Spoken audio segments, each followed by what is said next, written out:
आज मैं आपको शिव जी के सोमवार व्रत की कथा सुनाऊंगा। कथा: एक बहुत प्राचीन धनवान साहूकार था जिसके घर धन आदि किसी प्रकार की कमी नहीं थी, परंतु उसको एक दुख था कि उसके कोई पुत्र नहीं था। वह इसी चिंता में रात दिन रहता था।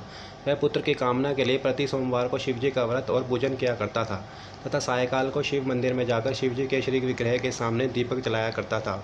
उसके इस भक्तिभाव को देखकर एक समय श्री पार्वती जी ने शिव जी महाराज से कहा कि महाराज, यह साहूकार आपका अनन्य भक्त है और सदैव आपका व्रत और पूजन बड़ी श्रद्धा से करता है।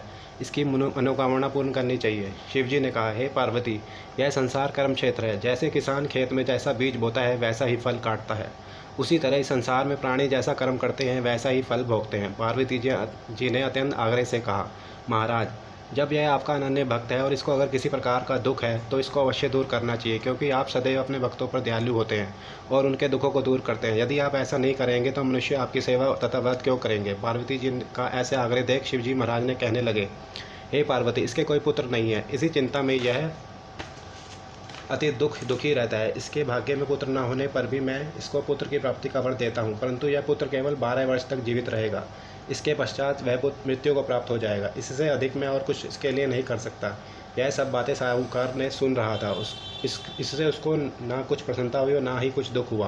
वह पहले जैसा ही शिवजी महाराज का व्रत और पूजन करता रहा। कुछ काल तक व्यतीत हो जाने पर साहूकार की स्त्री गर्भवती हुई और 10वें महीने उसके गर्भ से अति सुंदर पुत्र की प्राप्ति हुई। साहूकार के घर में बहुत खुशी मनाई गई, परंतु साहूकार ने इसकी केवल 12 वर्ष की आयु जान कोई अधिक प्रसन्नता प्रकट नहीं की और ना ही किसी को भेद ही बताया। जब वह बालक 11 वर्ष का हो गया तो उस बालक की माता ने उसके पिता से विवाह आदि के लिए कहा, तो वह साहूकार कहने लगा कि अभी मैं इसका विवाह नहीं करूँगा, अपने पुत्र को काशी जी पढ़ने के लिए भेजूँगा।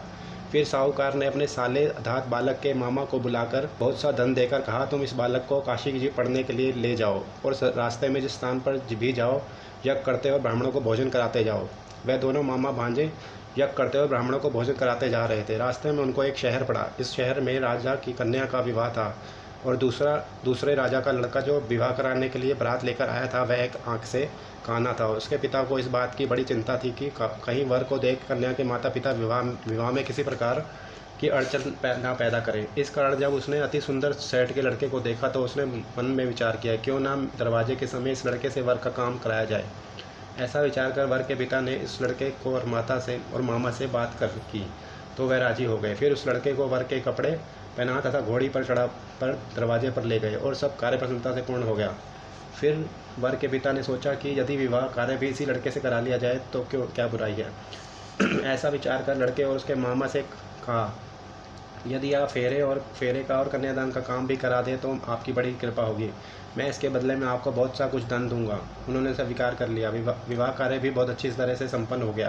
परंतु जिस समय लड़का जाने लगा तो उसने राजकुमारी की चुंदड़ी के पल्ले पर लिख दिया कि तेरा विवाह तो मेरे साथ हुआ है, परंतु जिस राजकुमार के साथ तुमको भेजेंगे वह एक आंख से काना है। मैं काशी जी पढ़ने जा रहा हूँ। लड़के के जाने के पश्चात राजकुमारी ने जब अपनी चुंदड़ी पर ऐसा लिखा हुआ पाया तो उसने राजकुमार के साथ जाने से मना कर दिया और कहा कि यह मेरा पति नहीं है, मेरा विवाह इसके साथ नहीं हुआ है, वह तो काशी जी पढ़ने गया है। राजकुमारी के माता पिता ने अपनी कन्या को विदा नहीं किया और बारात वापस चली गई। उधर सेठ का लड़का और उसका मामा काशी जी पहुंच गए। वहां जाकर उन्होंने यज्ञ करना और लड़के ने पढ़ना शुरू कर दिया। जब लड़के की आयु 12 साल की हो गई तो उस दिन उन्होंने यज्ञ रचा था कि लड़के ने अपनी मामा से कहा, मामा जी, आप मेरी तबीयत कुछ ठीक नहीं है। मामा ने कहा, अंदर जाकर सो जाओ।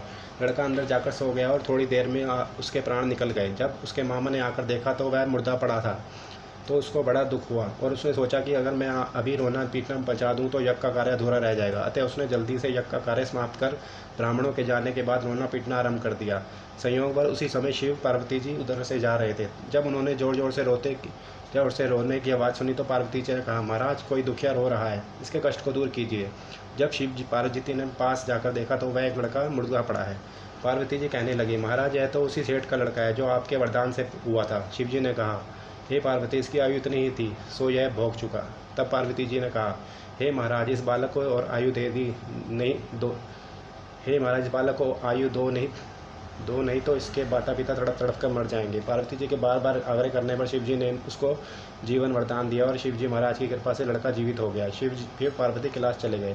वह लड़का और मामा उसी प्रकार यज्ञ करते तथा ब्राह्मणों को भोजन कराते अपने घर चले गए। रास्ते में उसी शहर में आए जहाँ उसका विवाह हुआ था। वहाँ पर आकर उन्होंने यह कर्म कर दिया। तो इस लड़के के ससुर ने उसको पहचान लिया और अपने महल में ले जाकर उसकी बड़ी खातिर की। साथ ही बहुत बहुत दास दासियों सहित आदरपूर्वक लड़की और जमाई को विदा किया। जब वे अपने शहर के निकट आए तो मामा ने कहा, मैं पहले घर जाकर खबर कर आता हूँ। जब उस लड़के का मामा घर पहुंचा तो उसके लड़के के माता पिता घर की छत पर बैठे थे और यह प्रण कर रखा था कि यदि हमारा पुत्र सकुशल लौट आए तो हम राजी खुशी नीचे आ जाएंगे और नहीं तो छत से गिरकर अपने प्राण दे देंगे।